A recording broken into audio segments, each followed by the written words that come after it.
Hey guys, I decided I'm going to start a fishing channel covering a lot of different aspects from, pier fishing, how to fish from the beach, backcountry, fishing the mangroves for snook, redfish, tarpon, sea trout. I'm located in Southwest Florida, and we have no shortage of backcountry to explore down here. Some of the best snook and tarpon fishing on the planet.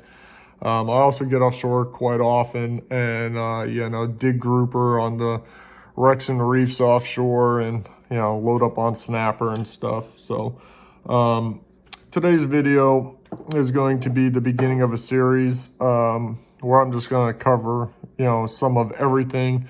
I've been fishing for over 43 years and, a lot of it has been in this location for these targeted species. I moved to Florida in 1981, always a fishing nut, and I see a lot of people making simple mistakes just because they don't know. I go down to our pier and I see people fishing with, those, they'll have like a bobber on, and a few feet down they have like a 1/4 ounce weight, and then they have their line tied onto one of those 6-inch black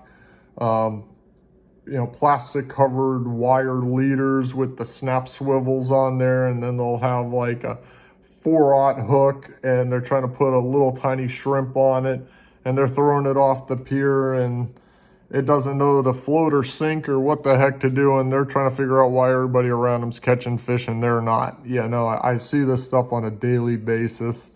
I just like to help people instead of sitting out there just cooking in the sun.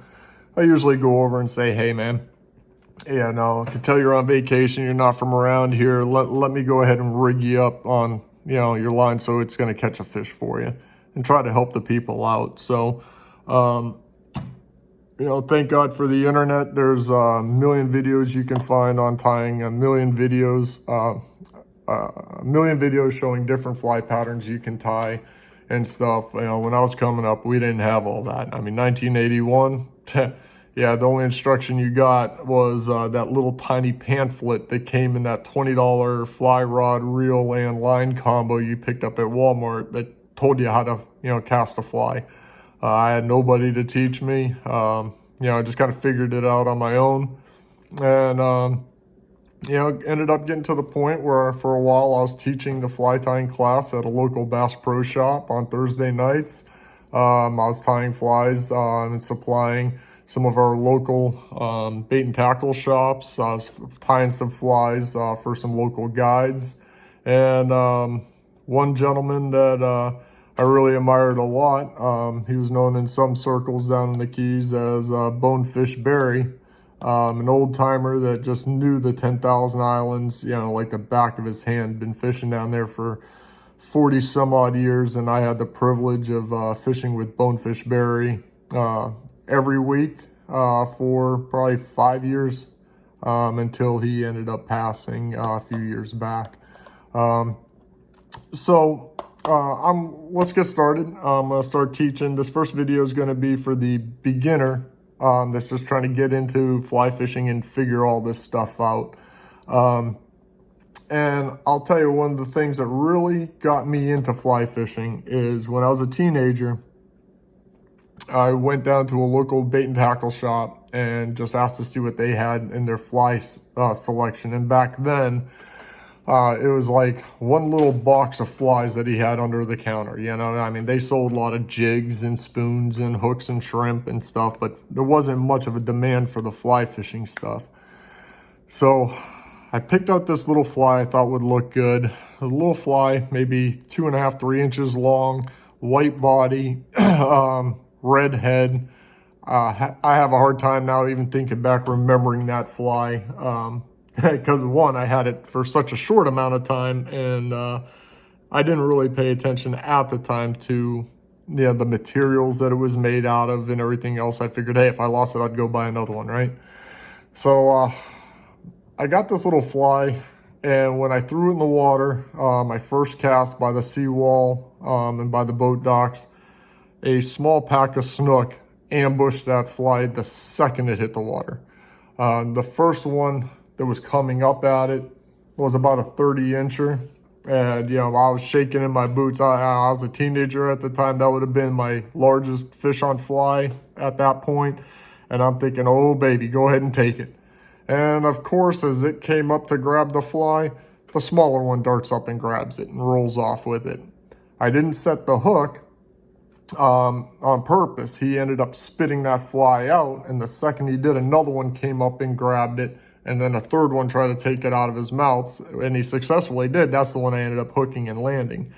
Very next cast, about a 20-pound Jack Crevalle slammed that fly, stripped line right under the dock before I had a chance to do anything. Pop, there goes that fly.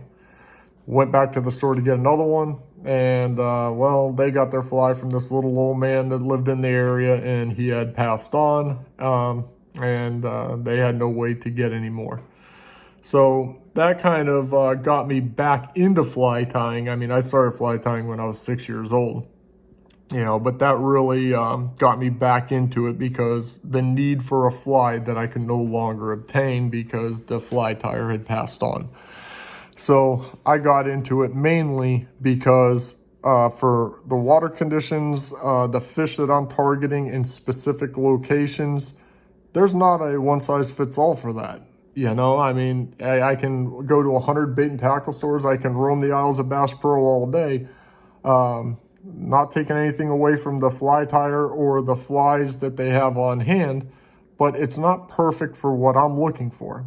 So by being able to tie your own fly, you can really hone in to exactly what the specific fish you're targeting in your local waters are keyed on.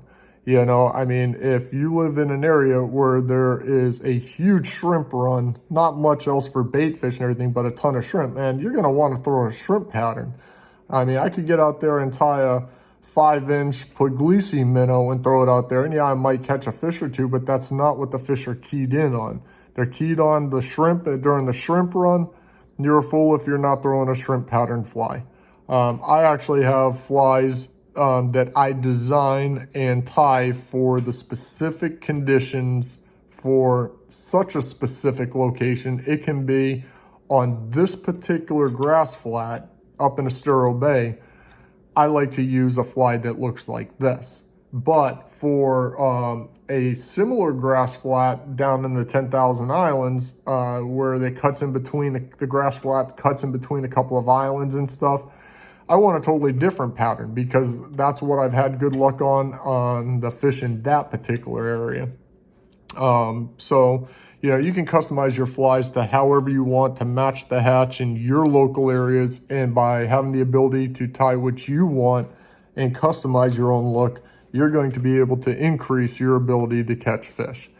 So the first fly we're going to tie is one of the most simple saltwater flies to tie to get started.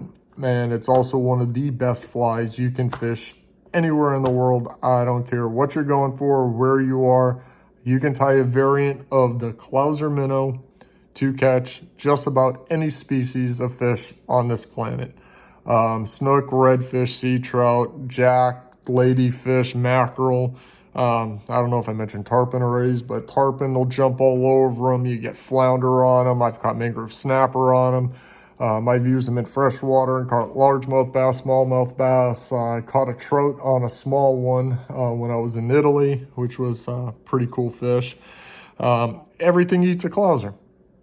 So we're going to go ahead and tie up a Clouser minnow because for a beginner, it's going to be the easiest fly for them to tie.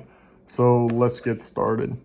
The first thing we're going to do is we've got a Mustad 3407 1/0 hook. We're going to go ahead and clamp into the vise. Make sure we're locked in pretty good. Okay. So when attaching the thread, like I said, this is for a total novice. When I was teaching the fly tying class at the Bass Pro Shop, you know, you ever look at people and to you it makes sense because you know how to do it, but you see somebody that's trying to learn on it and you're thinking, dude, what the hell's wrong with you? It's simple. Did you not just watch me wrap this on and there we go? Because watching them, they're doing something more like this, and then their thread comes off, and then they'll raise their hand, hey, I don't know what's going on over here. You know, I'm doing what you're doing, but it won't stay on. No, you're not doing what I'm doing. You're making a simple little mistake that let's go ahead and help you get over that. Okay, to lock in your thread, you can see that if and I'm over exaggerating it so you can see, if I wrap like this around here several times going forward, you can see not one of the wraps that I did crossed over one of the other wraps. There is no way that it is going to lock in. There is nothing holding this to the shank of the hook. Matter of fact, if I let go with this hand, it's going to fall. You have to lock in your thread. I never thought that I'd have to tell people that, but apparently. So let me show you how to do that real quick. Holding the thread perfectly straight, we're going to make one wrap around, okay? Now I'm going to cross my thread back over my first wrap and wrap around a complete wrap again. We're going to do it several times, working our way back this way, covering our first initial wrap. So after you have a few wraps, you can see it's on there. I mean, I'm even bending the hook a little bit. That's how you lock in your thread. Old school fly tying, they will tell you to wrap the shank of the hook all the way back to just about the bend of the hook, all the way back here. As you get a little more experienced, you can just tell where you're going to need the wraps and how much of them.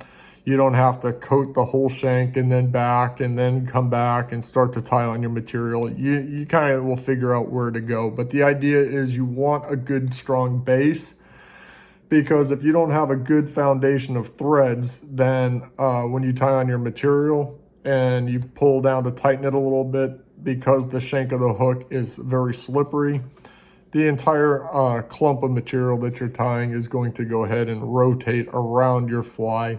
Rotate around the shank of the hook, and that is not what you want to happen.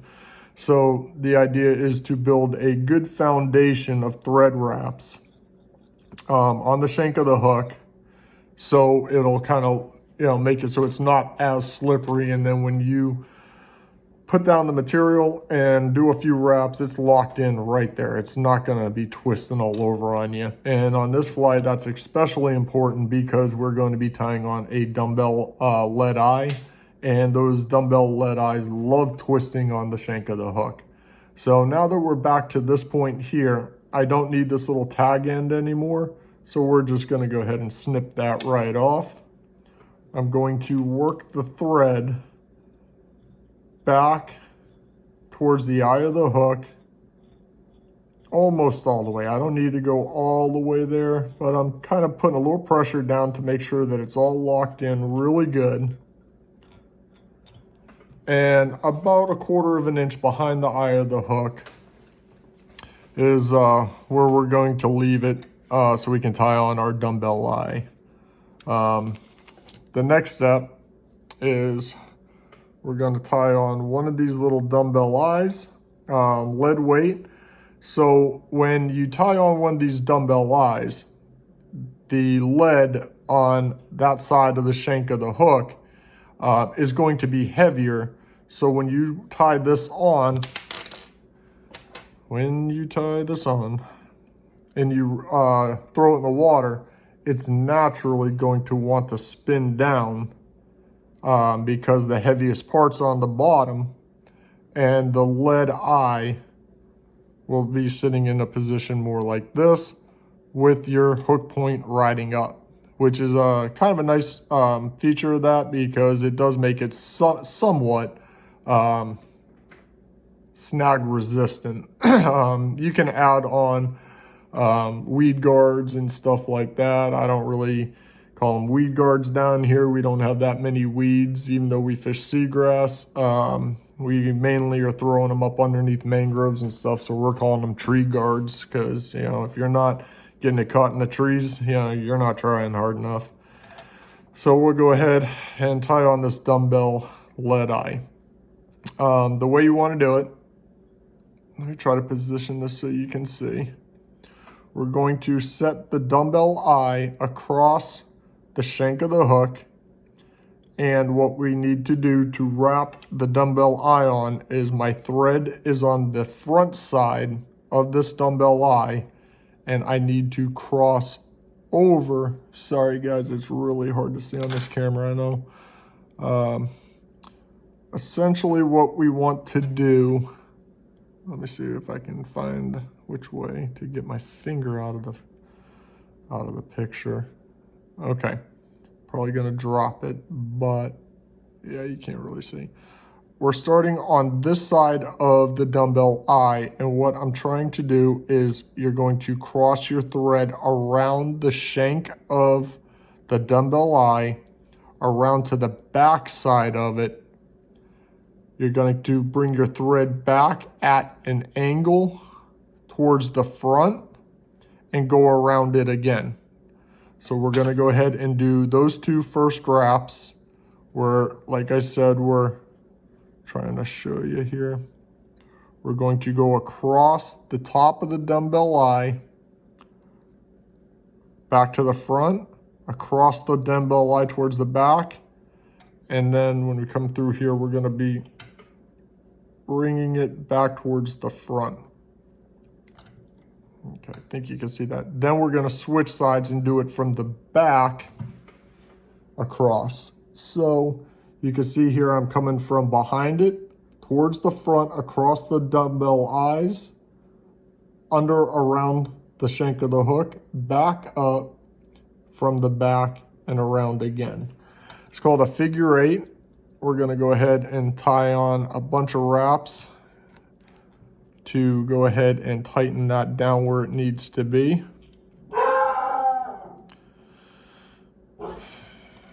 And you tell your kid to be quiet because you're trying to make a YouTube video, and he doesn't, of course. So now we got our dumbbell eye tied on to the shank of the hook and fairly straight. What we're going to want to do is lock it into place.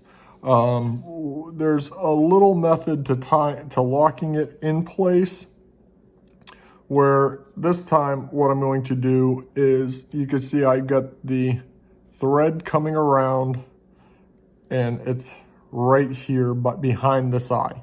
Okay, I'm going to bring it forward underneath the round part of that dumbbell eye, over the shank of the hook, under the round part of the dumbbell eye on this side, and back around, up, down, up, down, up, down, up, down. Okay, what that's doing is pretty much, when we did the figure eights, you're gonna have a series of thread wraps on each side. So your thread is coming from the dumbbell eye down to the shank of the hook, kind of like this on each side. Now, by doing this other wrap around just the dumbbell eyes, what you're doing is wrapping the thread around those threads that we wrapped the first time, and it's going to squeeze them together, really cinching down the dumbbell eye to the shank of the hook. So now that we have our dumbbell eye tied on, you can go ahead and put a little bit of head cement on there, super glue, Zap-A-Gap, whatever you like to use, because like I said, the dumbbell eyes on a Clouser minnow love to twist. I like to just come in here and give a little bit of head cement, coat all the threads really good and give it a few seconds. It just really helps lock it in place for the long term. Now it is a very good time to make sure your alignment is correct. so you could see that, you can't really see with this, it's not the best angle, but the eye of the hook and the dumbbells are pretty much even. You don't want your dumbbell eyes cocked to one side or, up or down. So I'm gonna go ahead and grab a paper towel to go ahead and get off the excess head cement so we can get to move and tying this fly. So I'm just gonna wipe off any excess. We don't need all that extra hanging around. There we go. Okay, so now we're gonna go ahead and tie on our first clump of material. So we want to get our fly in the correct position, and we want our thread to be in front of the dumbbell eyes. The Clouser minnow is going to be a 2 stack of hair fly. We're going to do our first stack for the belly and then a opposing color for the back of the fly. Almost any bait fish out there, the belly is a lighter color and a darker color on the back. So on the white bucktail, we want to grab a very sparse amount of good looking hair fiber that we're going to need. So this little clump right there, that's what we're gonna go with. This is a little bit thicker on the belly than I like to go with normally, but we're just gonna go ahead and let that ride. Okay, so this is the clump that we need. We want it to extend out past the back of the bend of the hook about 1 hook length. So we'll adjust the length of hair we need. I'm going to pinch it right there. That's where we want it. Okay? Now to go ahead and lock in this material, you're going to want to do 2 loose wraps around the hair and the shank of the hook, and then slowly start to pull it tight. As you can see, this part here is wanting to start to flare. You can pull it back upright, cinch it down a little bit. What I like to do when I tie them is I'll do my first 2 wraps like so. I'll pull it down a little bit, and you can see how it's starting to twist around the fly. It's starting to flare the hair a little bit. Once I do those first 2 loose wraps and start to snug it, the thread slid from up here down closer to the eye of the hook. So just like when we tied our fly tying thread on in the beginning, I'm just going to cross over those threads to start cinching it down. So because I'm tightening it on this side of those 2 loose wraps, it's not going to flare this as much. And I can just neaten it back up, tie 4, 5, 6 quick wraps around here. And then that is tied on pretty good on the front. To cinch down the rest of this deer hair, this bucktail, we're going to smooth back the hair, bring our thread from the front behind the dumbbell eyes, and do a few wraps. Now you can actually bring it back in at an angle coming in behind the dumbbell eyes to really cinch it in nice and snug. Do 3, 4 quick wraps. You can leave it like that. Some guys like to wrap it all the way back. You'll see them a bunch of different ways. I don't mind doing a few wraps, coming out maybe a 1/16 of an inch, coming back, wrapping it back forward. But now you can see how streamlined this part of the fly is looking. All the hairs are right where they're supposed to be, nice and neat in place. So our belly section of the fly, because remember it's going to ride dumbbell eyes down in the water column. Now we've got a really nice little belly section started. Now we just got to come up here and clean up this mess. So like before, we're going to go ahead and bring our thread from right here across the dumbbell eyes on the bottom side.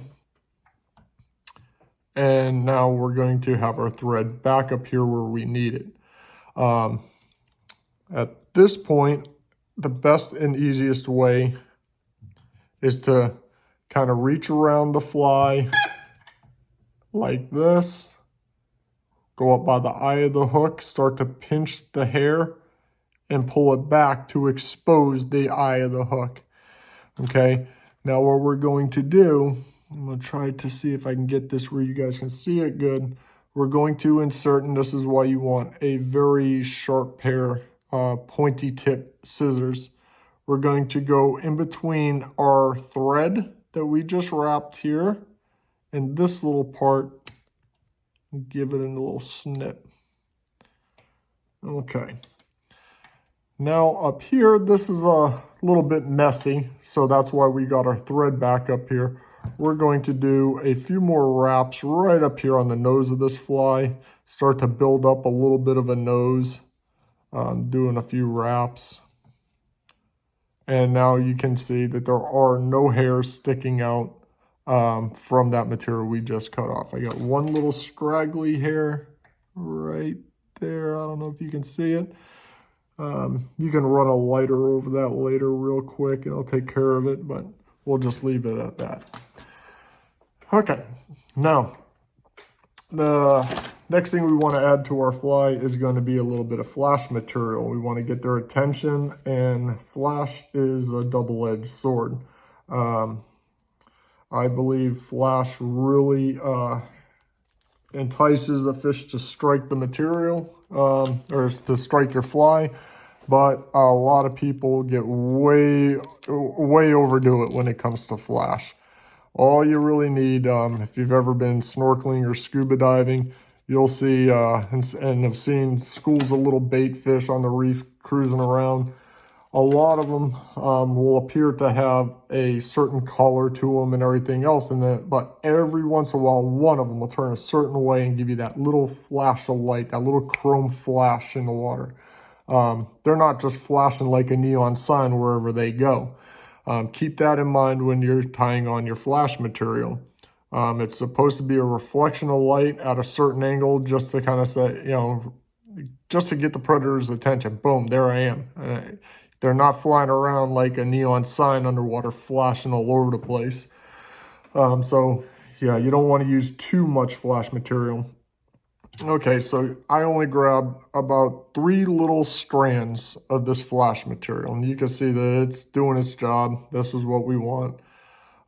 We want this to extend back just a tiny bit further than the last hairs on our belly section. The way I found this works best is I lay it right up here. Just stab myself. Okay, going to line up that hair.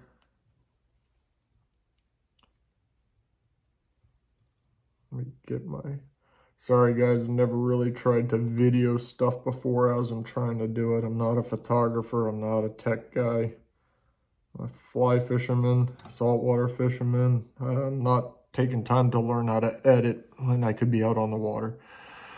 Okay, so now we got our length right, and I've got the flash material sitting just on this bottom side of the dumbbell eye, coming out the front. I'm going to do one quick wrap there. I'm going to swing this extra flash material around the bottom part here and back up. Okay, so essentially all you're doing is you can also just take the material like this. This will also help you even it up if you just want to go even and then cut it off. Slide it underneath the shank of the hook, pull it up, and line up all the points up here so it's all more or less the same length. I don't know if you can see that. Okay, so now we're just going to do a few wraps up here on the nose, And from this point on, because we've got our white bucktail covering this section of the dumbbell eyes, you do not want to cross over the back. You're going to make your fly look amateur and very ugly.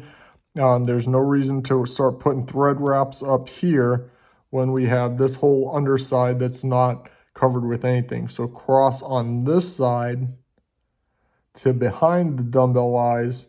And as you can see here, I'm making sure that the point of the hook has three of the strands of flash material on one side and 3 strands on the other. I'm going to come up behind the dumbbell eyes and give 4, 5, 6 quick little wraps right there to lock in our flash material.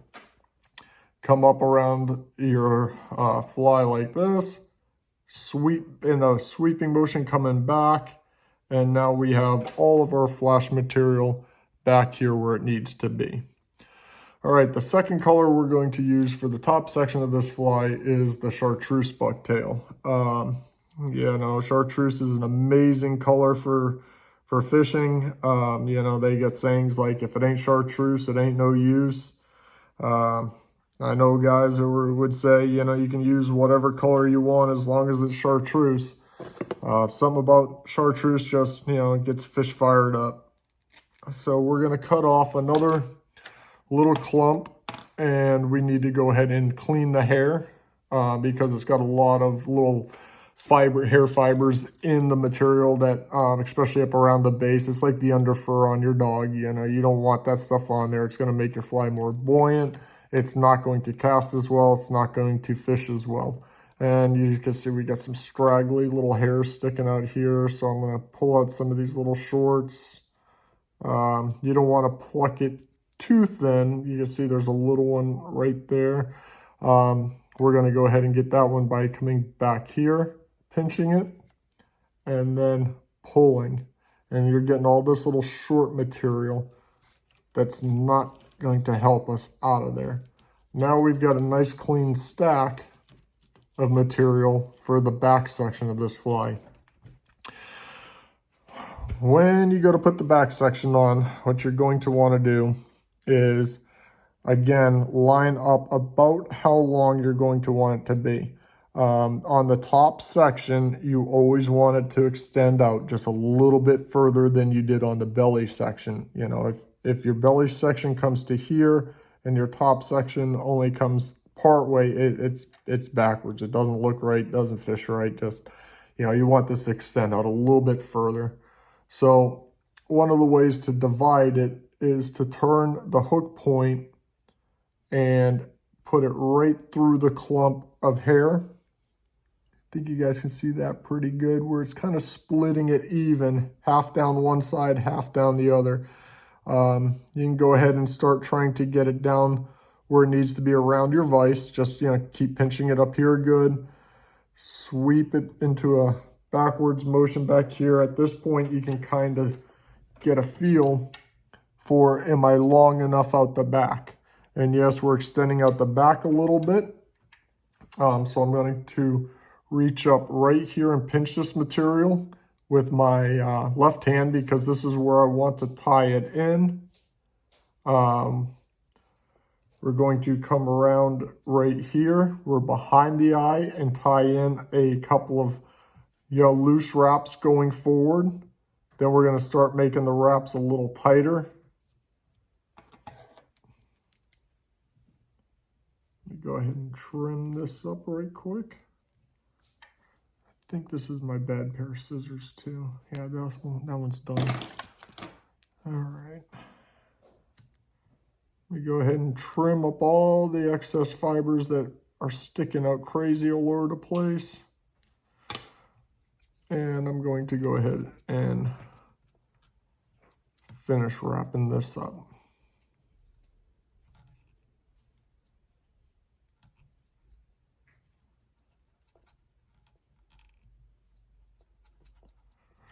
Okay, now to do a whip finish. They make a whip finishing tool. You got one right here. You know, when you're tying flies for saltwater, there's a ton of gear that you don't know what to get when you're first starting. You're like, oh, I guess I need one of these. And this one guy said I need to get one of those. And I need a bodkin holder. And I need a dubbing loop twister and a whip finishing tool. No, you don't need half of this stuff. Some of it you do, some of it you don't. Let me tell you from experience, you need a bodkin. That's what's going to be holding your thread and making life much easier for you. Without one of those, and I've tied flies without them, it's much more difficult. You know, essential. You need a vise. You need a bodkin to hold your thread.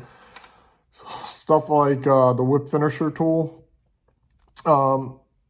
Saltwater flies are big and bulky, you know, for the most part. We've got plenty of room to work. We don't have to use a whip finishing tool. There's a way to do it by hand that I like to do. It's twice as quick for me to do it by hand, which I'll show you in a second.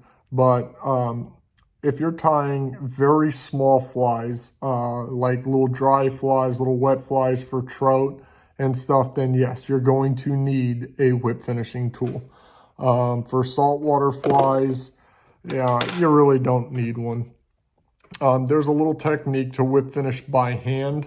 I've never tried to record this to show somebody, but I'll see what I can do. Okay, you pretty much pull out about a foot of line, or a foot of thread from your bodkin. Take your fingers and you kind of twist. You know, like this is being held up, you kind of push this down and twist it. See, I'm just twisting it around like this. Okay, now because I twisted it like this part is going to stay straight across here, and I'm going to be taking this part to wrap over it. So simply twisting this piece over this piece and the hook shank,